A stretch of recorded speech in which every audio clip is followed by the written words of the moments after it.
106장 읽다 보니 아니네요. 네. 106장 12절로 15절입니다. 제가 표시를 실수로 했습니다. 죄송합니다. 106장 881면입니다. 106장 12절로 15절까지 보도록 하겠습니다. 합독하겠습니다. 시작. 이에 그들이 그의 말씀을 믿고 그를 찬양하는 노래를 불렀도다. 그러나 그들은 그가 행하신 일을 곧 잊어버리며 그의 가르침을 기다리지 아니하고 광야에서 욕심을 크게 내며 사막에서 하나님을 시험하였도다. 그러므로 여호와께서는 그들의 요구한 것을 그들에게 주셨을지라도 그들의 영혼은 쇠약하게 하셨도다. 아멘. 예. 시편 106편인데 죄송합니다. 제가 자막을 막 만들 때 9랑 6이랑 순간 헷갈렸나 봅니다. 우리 다 실수가 있죠. 양해를 부탁드리겠습니다. 오늘 말씀의 제목은 떡이냐 뜻이냐라는 제목으로 말씀을 전하도록 할 텐데 1부입니다. 1부. 2부가 있다는 거죠. 다시 1이 있다는 건 2부가 있는 거예요. 오늘은 1부를 하도록 하겠습니다. 오늘 말씀에 이 사람들이 누굴까요? 하나님을 찬양하는 노래를 했어요. 그런데 행하신 일들을 잊어버렸어요. 그의 가르침을 기다리지 않고 여기 힌트가 나오죠. 광야에서 욕심을 크게 내며 사막에서 하나님을 시험하였도다. 누굴까요? 출애굽기에 등장하는 사람들입니다.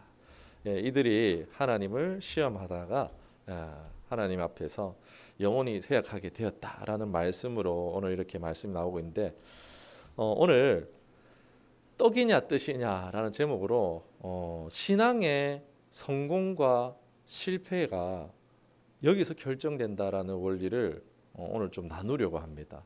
오늘 이 말씀이 떡이냐 뜻이냐 이 말씀이요 모두에게 복된 말씀이 되기를 주님의 이름으로 축원합니다. 떡을 구하는 신앙을 하느냐 아니면 뜻을 구하는 신앙을 하는가. 예수님도 분명히 우리가 어떤 신앙을 해야 되는지 분명히 가르쳐 주셨어요. 말씀해 보면은 마태복음 6장 31절로 33절 말씀입니다. 우리 함께 같이 보시겠습니다. 시작. 그러므로 염려하여 이르기를 무엇을 먹을까 무엇을 마실까 무엇을 입을까 하지 말라. 이는 다 이방인들이 구하는 것이라 너희 하늘 아버지께서 이 모든 것이 너희에게 있어야 할 줄을 아시느니라. 그런즉 너희는 먼저 그의 나라와 그의 의를 구하라. 그리하면 이 모든 것을 너희에게 더하시리라. 아멘. 그러니까 여기서도 너희는 먼저 그의 나라와 그의 의를 구하라. 이게 하나님 뜻을 먼저 구하라라고 말하고 있는데 우리가 사실 신앙에서 무엇을 구하는가 이것이 우리 신앙의 성패가 갈린다라고 오늘 말씀을 드리고 싶습니다. 오늘 말씀의 배경은 앞서 말했듯이 출애굽기의 광야 생활을 배경으로 하고 있습니다. 여기서 누군가는 이제 젖과 꿀이 흐르는 땅, 정말 포도 한 송이를 장정 2명이서 메어서 내려와야 될 정도로 이런 축복의 땅, 약속의 땅, 복지인 가나안에 들어가는가 하면은 이 가나안의 땅에 들어가지 못하고 광야에서 방황하다가 점점 쇠약해져서 쓰러지는 인생들이 있다라는 것입니다. 민수기 14장 29절에 보면은 나오는데 우리 같이 볼까요? 시작. 너희 시체가 이 광야에 엎드려질 것이라 너희 중에서 20세 이상으로 계수된 자 곧 나를 원망한 자 전부가 여분네의 아들 갈렙과 눈의 아들 여호수아 외에는 내가 맹세하여 너희에게 살게 하리라 한 땅에 결탄코 들어가지 못하리라. 보면은 갈렙과 여호수아 그리고 이제 20세 미만입니다. 20세 이상은 다 광야에서 쓰러졌다. 원망하던 사람들은 다 쓰러졌다라는 거예요. 그러니까 출애굽 광야 1세대가 있고 2세대가 있습니다. 그 2세대가 들어갔고 1세대는 광야에서 다 쓰러진 사람들이죠. 들어가지 못한 사람들이 바로 광야 1세대입니다. 이 1세대와 2세대의 가장 큰 차이가 무엇일까요? 그 가장 큰 차이가 바로 떡을 구하는가 아니면 하나님의 뜻을 구하는가 그 차이라고 말씀을 드릴 수 있을 것 같아요. 히브리서 3장 10절에서 11절 말씀 한번 보도록 하겠습니다. 시작. 그러므로 내가 이 세대에게 노하여 이르기를 1세대 말하죠. 그들이 항상 마음이 미혹되어 내 길을 알지 못하는도다 하였고 내가 노하여 맹세한 바와 같이 그들은 내 안식에 들어오지 못하리라 하였다 하였느니라. 예, 여기서 마음이 미혹되었다. 그러니까 떡에 미혹되었다라는 거예요. 떡이라는 것은 사람이 먹고 사는 것을 말하고 있습니다. 그리고 여기서 내 길, 하나님의 뜻을 말하고 있습니다. 예, 하나님의 이런 뜻을 말하고 있는데 그 안식에 들어가지 못했다. 뭐 가나안 땅이겠지만은 그러나 그 안식에 들어가지 못한다라는 것은 하나님의 나라에 들어가지 못한다라는 말과도 동일하게 볼 수 있습니다. 이 하나님의 길, 하나님의 뜻이라 할 수 있습니다. 여러분 광야는요 교회입니다. 광야 교회입니다. 오늘날의 교회와 동일하게 볼 수 있습니다. 그리고 광야의 생활은요 오늘날 우리의 신앙생활이라고 할 수 있습니다. 이들은 역사의 과거이지만 이들의 모습은요 장차 우리의 미래가 될 수 있다는 것입니다.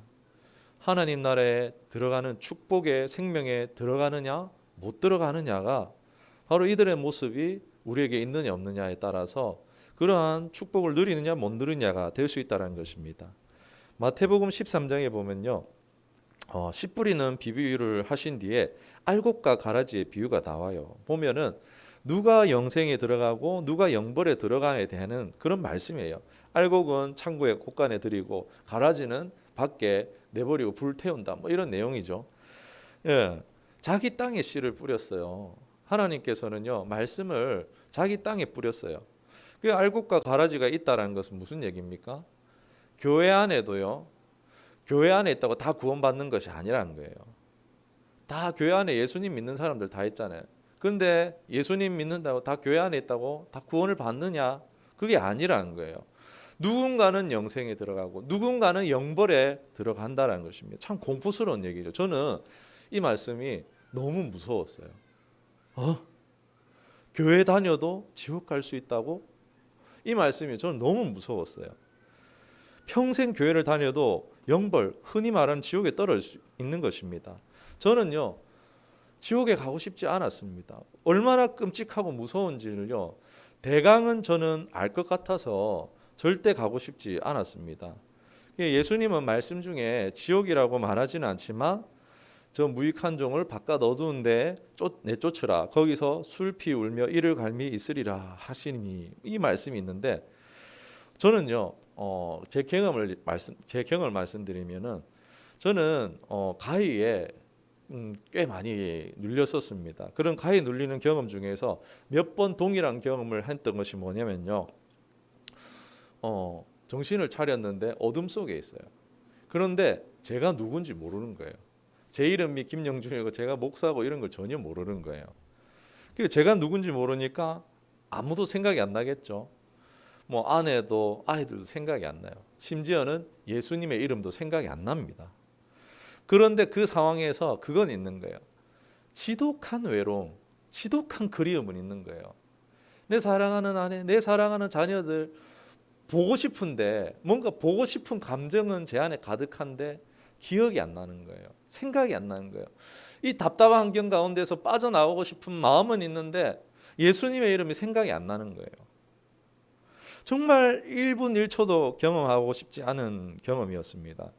내가 누군지 모르니까 당연히 예수님도 아내도 생각 안 나죠. 이 지독한 외로운 그림 속에서 괴로워하다가 깨기를 몇 번 했었는데 그때마다 정말 너무 끔찍했습니다. 그 외로움은요 이루 말할 수 없어요. 아이를 잃어버린 엄마의 심정이 어떻게 했습니까? 끔찍하잖아요. 그 살았어도 죽은 것 같잖아요. 그런 것처럼 그 순간이 그랬어요. 1분 1초가 영원한 것 같고 너무나 괴로웠어요. 이 외로움은 이루 말할 수 없었어요. 사랑하는 가족도 기억 못하고 영원히 볼 수 없다라는 게 직감적으로 경험되어지는데 와 정말 절망스러웠고 힘들었습니다. 뭐 불에 타고 막 이런 경험은 없었어요. 그런데 누가 그러는데 지옥에 여러분 간증하시는 분은 이런 얘기를 들었는데 뭐 이게 맞다 틀리다 얘기해 드리는 게 아니에요. 지옥 간증 중에요 하는 얘기가 지옥에 없는 것이 있다. 뭐가 없냐? 예수님이 없다. 예수님을 기억하는 것이 없다라는 거예요. 막 고통스러운데 막 누군가의 이름을 부르짖고 싶은데 예수님의 이름이 생각나지 않는다라는 거예요. 이런 간증을 들었는데, 야, 여러분 이게 얼마나 끔찍한 건지 사실 대부분 잘 모르시겠지만 저는 알 것 같아요. 제가 그런 가위에 눌리면서 그런 보통 가위가 아니라 그런 걸 경험하면서, 야, 진짜 끔찍하다. 지옥은 정말 가면 안 되는 곳이구나. 여러분, 사랑하는 사람을, 보고 싶은 사람을 평생 볼 수 없다. 그게 영원히 지속되어진다. 그 외로움과 그 절망이 계속되어진다 생각해 보십시오. 1분 1초도 견디는 게 너무 어렵습니다. 그런데 우리에게 부를 수 있는 구원자 예수님이 있다는 것이요, 정말 얼마나 감사한지 모릅니다. 저는 그래서요, 시시때때로 주님의 이름을 습관처럼 부릅니다. 예. 슬피우며 이를 갈미 있으리라. 예. 누구든지 주의 이름을 부르는 자는 구원을 받으리라. 저는요, 정말 예수님의 이름을 부를 수 있는 게 이런 경험을 하고 나니까 주님의 이름 기억 안 나는 거예요. 그런데 이제 깨면서, 그래, 예수님이 있었는데 나 왜 기억 못했지? 내 인생에 예수님이 이거밖에 안 됐나? 막 이런 생각이 들면서, 내가 목사인데 예수님의 이름이 왜 생각이 나지 않지? 이러면서 시시때때로 습관처럼 주님의 이름을 부르게 시작되어졌습니다. 초신자, 뭐 평신도일 때 여러분 믿으면 구원 받는다, 이 얘기 많이 듣잖아요. 그래서요, 열심히 믿었어요. 그런데요, 믿는데 여러분 불안한 거 공감하십니까? 믿는데도 불안한 거예요. 왜요? 믿음을 잘 몰랐기 때문입니다. 내 감정과 이 지식적 동의에 따라서 믿었다가 안 믿었다가 하니까요, 불안한 거예요. 어떨 때는 막 너무 확신에 차갖고 막 은혜 받고 막 했을 때는, 야, 진짜 당장이라도 천국 올라갈 것 같이 했다가, 어쩔 때는 어째요?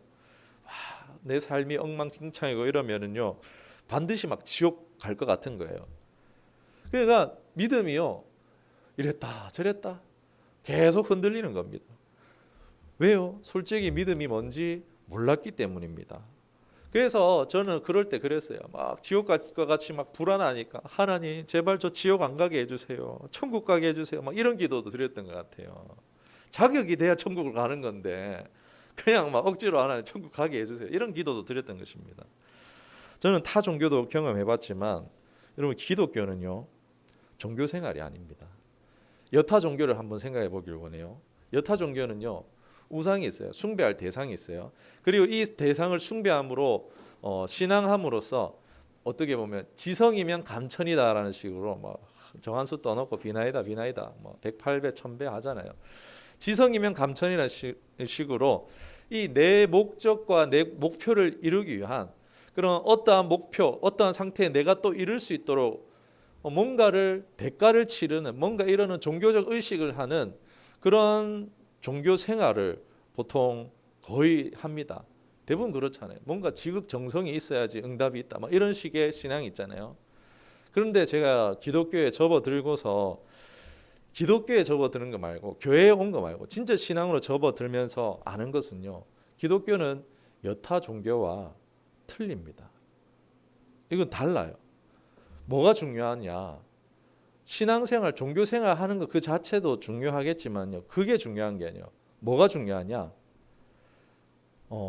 참 하나님을 신앙하는 것. 이 하나님을 하나님에 대한 자세와 태도가 중요하다라는 것을 알게 되었습니다. 우리가 교회 안에서도 지성이면 감천이다 이런 식의 열심히 하는 신앙생활, 순전한 믿음이죠. 순전하게 진짜 착한 마음, 좋은 마음으로 신앙하면 하나님께서 기뻐하실 거야 라고 생각하면서 우리 신앙하잖아요. 그렇지 않습니까? 저는 그렇게 했었는데, 그것이 하나님 기쁘게 할 거다라고 하는데 사실 그렇지 않다라는 거예요. 신앙생활이 아니라 교회를 배경으로 이거는 종교생활을 하는 것과 다름이 없습니다. 정말 참 하나님을 신앙하는 것과는요, 거리가 멀다라고 할 수 있어요. 순전한 마음으로 예배를 드리고 순전한 마음으로 교회 나오시고 좋습니다. 그러나 이것이 정말 하나님을 참 신앙하는 것과는 다를 수 있다는 거예요. 교회를 배경으로 종교 생활을 하는 것과 다를 바 없다는 것입니다. 사실요, 여러분, 광야 1세대가 바로 이런 믿음이었습니다. 내 목표, 내 목적을 이루기 위해서 어떻게 해요? 하나님의 능력, 하나님 도움 간구하는 거예요. 하나님의 그 강하신 팔을 하나님 손을요 간구하는 거예요. 이들의 본심은요 세상을 향유하는 것에 있어요. 먹고 마시고 사는 거, 먹을 거 달라, 물 달라. 애굽에 그 마늘과 고기 먹던 게 얼마나 그리웠는데, 얼마나 좋은데 이러면서 세상을 향유하는 것에 목적이 있었다는 거예요. 이들의 본심은요 여기에 집중되어져 있었어요. 광야 1세대가 그런 것처럼요 오늘날 교회 안에도요 세상적인 성공 목표로 신앙하는 경우가 많다는 것입니다. 뿐만 아닙니다. 기독교화 되어진 목표와 목적을 이루기 위한 목회자, 사역자들도 여러분 많다는 것입니다. 막 그런 슬로건 내걸죠. 여러분 이런 성공적인 목표를 가지고 신앙을 하십시다. 막 이런 비전을 제시하는 경우도 많습니다. 틀렸다라는 게 아니에요. 그런데 세상적인 것을 기독교화 시켜서 그렇게 제시하는 분들도 있다라는 것입니다. 목회라는 이름으로 기독교적 용어로 포장했을 뿐이지 자신의 목적을 목회화 시켰을 뿐이지 그것을 이루기 위해 하나님은 필요한 분 정도로 있는 분도 있다라는 것입니다. 당시 저에게 있어서도요 하나님은 나는 지옥 가기 싫으니까 그냥 나 지옥 안 가고 천국에 들어가는데 필요한 존재일 뿐이었던 거예요. 막 열심히 했어요. 그런데 불안한 거예요. 막 두렵고 떨리는 마음으로 계속 그냥 교회 가는 거예요. 나 지옥 가면 어떡하지?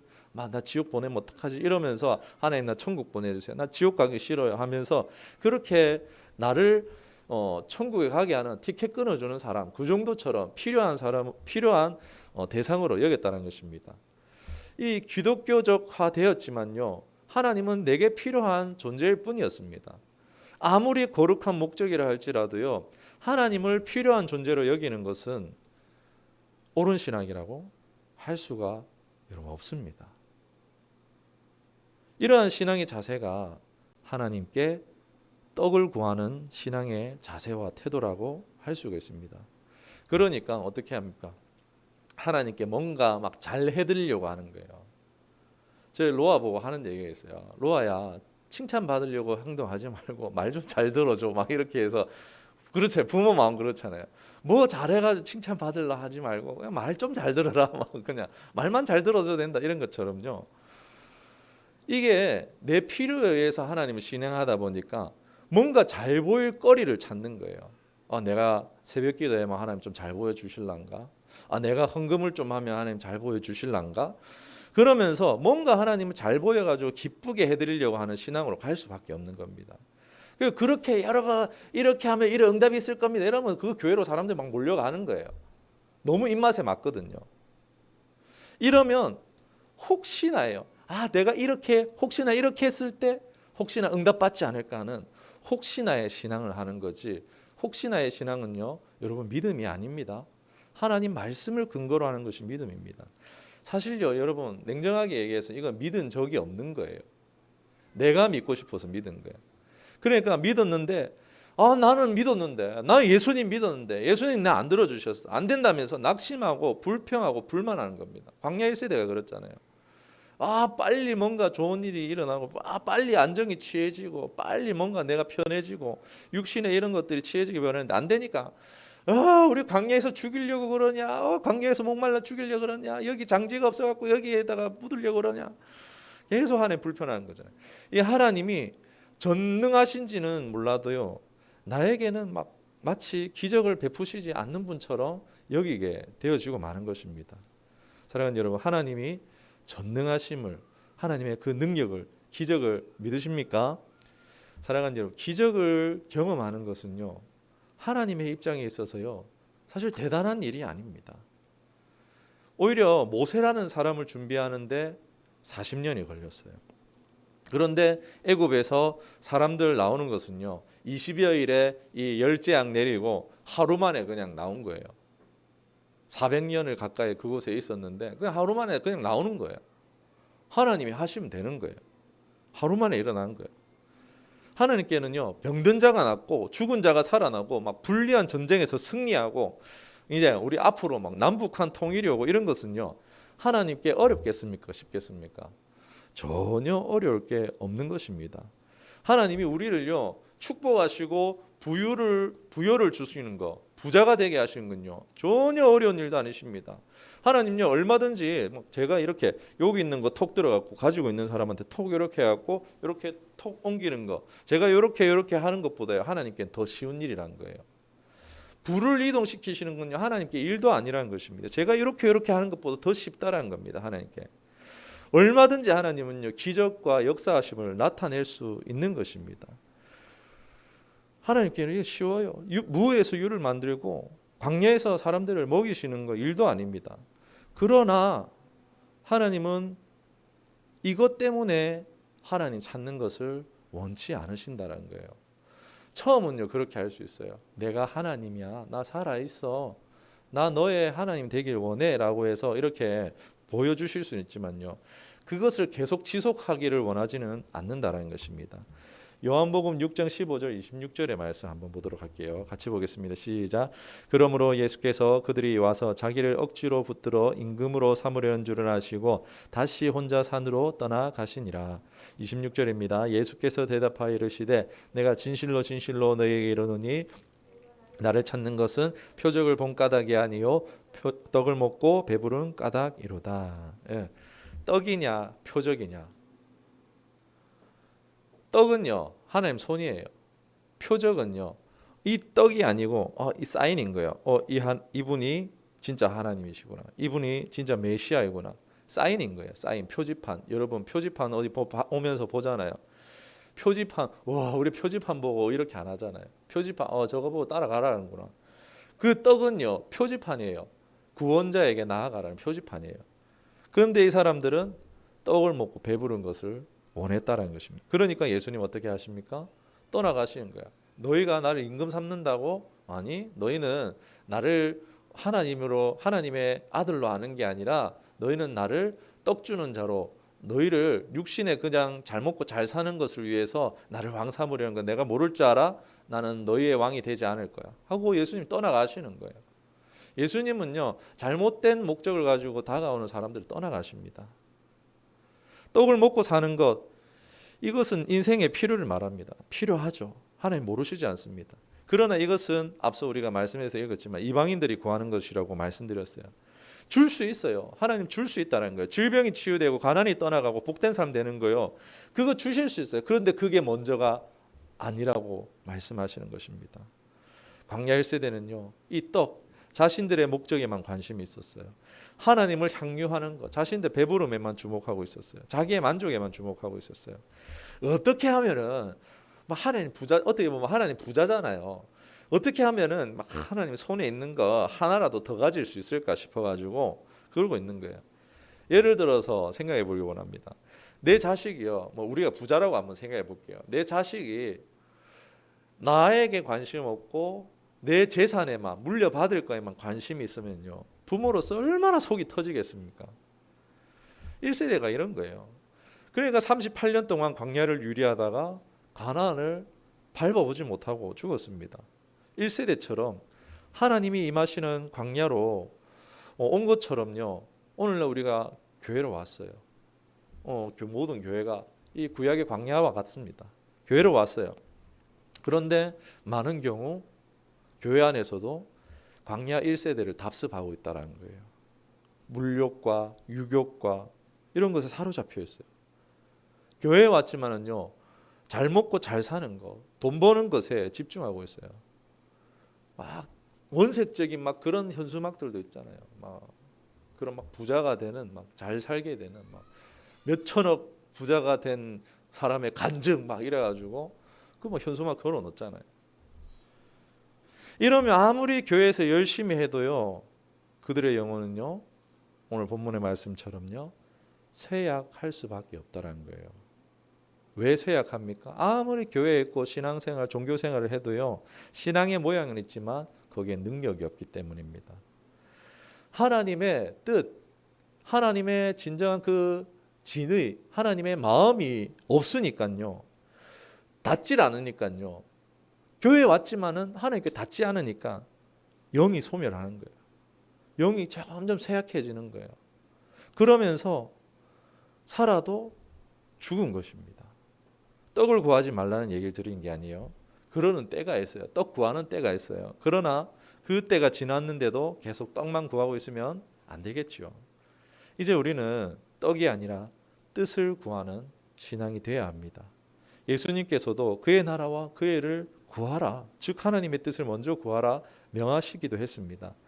이 가나안에 들어간 모두가 하나님이 다스리는 나라, 가나안 때에 이 하나님의 뜻을 믿고 행함으로써 들어갈 수 있었던 거예요. 그래, 저기 하나님 약속이 있어. 저기 하나님 말씀, 내가 저 하나님 뜻이야. 내가 저거 하나님 뜻 내가 이루는 통로 될 거야. 이런 마음으로 요단강도 건너가고 여리고 성도 무너뜨리고 가나안 거민들 무너뜨릴 수 있었던 것입니다. 예, 이제 뜻을 구하는 부분에 대해서는요, 다음 시간에 계속 하도록 하겠습니다. 예, 예, 좋죠. 와, 뜻까지 다지했으면은 예, 이렇겠죠. 이제 떡을 구한 1세대는 어쨌죠? 광야에서 38년을 방황했습니다. 방황했어요. 뜻은 길입니다. 그 길을 따르지 않으면 어떻게 돼요? 우리 길 따라가야지. 길 안 따라가면 산속에서 길을 잃고 마는 거죠. 이것이 1세대의 모습이에요. 38년 광야가 말하는 것이 무엇입니까? 길을 잃었다라는 거예요. 교회에 왔지만 길을 잃을 수 있다라는 거예요. 혹 우리가 신앙에 방황하고 있지는 않습니까? 길을 잃어버린 광야에 방황하는 것 같지는 않으십니까? 내가 갈 바를 알지 못해 헤매는 것 같을 때 여러분 어떻게 해야 될까요? 오늘 이것만 말씀드리고 정리하고 마치도록 하겠습니다. 우리가 길을 잃었으면요, 어떻게 해야 되느냐? 더욱 길 위에 있어야 돼요. 모르는 길이라도 거기 있어야 돼요. 길을 잃어도 길 위에 있으면요, 그 길을 지나가는 길을 아는 사람을 만나게 되는 거죠. 그러면 그 사람이 길을 알려주겠죠. 그런데 나 길 잃었어 하면서 막 어디 막 울타리나 막 동굴 같은 데 들어가고 막 처박혀서 울고 있으면 어떻게 합니까? 막 이러고 있으면은 길 위에 있어야지 누가 길 지나가는 사람이 길을 알려줄 텐데 어디에 막 들어가 구석에 들어가고 길 위에 있지 않으면 안 되겠죠. 무슨 얘기입니까?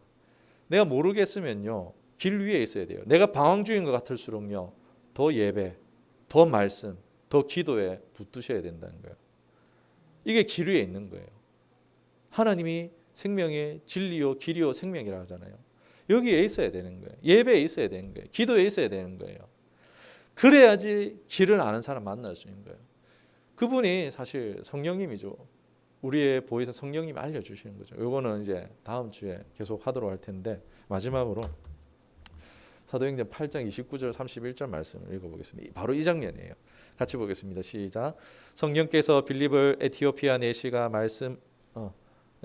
같이 보겠습니다. 시작. 성령이 빌립더러 이르시되 이 수레로 가까이 나아가라 하시거늘 빌립이 달려가서 선지자 이사야의 글을 읽는 것을 듣고 말하되 읽는 것을 깨닫느냐 대답하되 지도해 주는 사람이 없으니 어찌 깨달을 수 있느냐 하고 빌립을 청하여 수레에 올라 같이 앉으라 하니라. 아멘. 에티오피아 내시가 이사야 말씀 보고 있어요. 뭔가 신앙을 하고 싶은데 길을 모르겠는 거예요. 길을 방황하고 있으니까 성령께서 빌립을 광야를 보내시는 거예요. 그리고 그 광야에서 기적적으로 이 내시를 만납니다. 그리고 딱 빌립이 성경 읽고 있네. 이사야에서 보는가 보네. 그 읽는 거 이해하십니까? 물어보니까 모르겠어요. 누가 지도해 준 사람 없어서 좀 도움이 필요해요. 그러니까 올라와서 나 좀 가르쳐 주세요. 이래요. 그냥 만나가지고 이 사람이 뭐 전승이지만은 이 사람이 이 에티오피아에 가서 전도자가 되어서 뭐 이런 사역들 했다. 뭐 이런 전승들도 있습니다. 그러니까 우리가 길 위에 있어야 되는 거예요. 몰라도 붙잡아야 되는 거예요. 몰라도 예배 와야 되는 거예요. 몰라도 기도해야 되는 거예요. 우리가 길 위에 있을 때 그분은 찾아오시기 때문입니다. 말씀 맺겠습니다. 광야에 1세대와 2세대가 있습니다. 하나님의 능력을 힘입어 가나안 땅에 들어간 2세대는요. 그 축복의 땅에 들어갔지만 1세대는 하나님의 놀라운 구원을 경험하고서도 하나님을 그저 향유하는데 떡만 먹는데 그쳐서 들어가지 못해요. 진정한 축복을 맛보지 못한 거예요. 아무리 기적 많이 체험해도요. 하나님이 뜻하신 곳에 내가 있지 못하면요. 그건 축복이 아닐 수 있습니다. 가장 큰 차이가 뭐라고요? 떡을 구했느냐 뜻을 구했느냐. 떡을 구했느냐 길을 구했느냐. 예, 원래 제목은 떡을 구하냐 길을 구하냐 하는데 제가 쌍띠그스 이것을 이용해서 이렇게 했습니다. 기억을 할 수 있도록. 길을 구해야 되는 거예요. 하나님께 하나님 떡 주세요가 아니라 하나님 길을 알려주세요. 우리는 이것을 구해야 한다는 것입니다. 광야는 오늘날 교회입니다. 우리의 모델이에요. 그리고 장차 우리의 미래가 될 수 있습니다. 하나님 뜻보다 내 뜻이 우선되면요, 하나님 뜻보다 내 뜻, 내 목표, 내 목적이 더 소중하면요, 들을 귀가 없는 겁니다. 들리지 않는 거예요. 하나님의 길을 알 수 없는 것입니다. 그러면 점점 길을 잃으면은 그 사람이 어떻게 되겠습니까? 길 잃은 사람 어떻게 돼요? 점점 쇠약해질 수밖에 없는 거예요. 하나님의 길을 잃어버린 사람도 마찬가지입니다. 영이 쇠약해져 갑니다. 여러분, 우리 기적을 체험하는 게 중요한 게 아니에요. 처음은 떡신앙이라 할지라도요, 나아가서는 뜻신앙이 되어야 되는 줄 믿습니다. 뜻을 잃으면 길을 잃습니다. 38년 광야, 방황이 말하고 있습니다. 이 세대의 믿음, 그 뜻을 구하는, 길을 구하는 믿음으로 우리가 자라나갈 수 있기를 주님의 이름으로 축원합니다.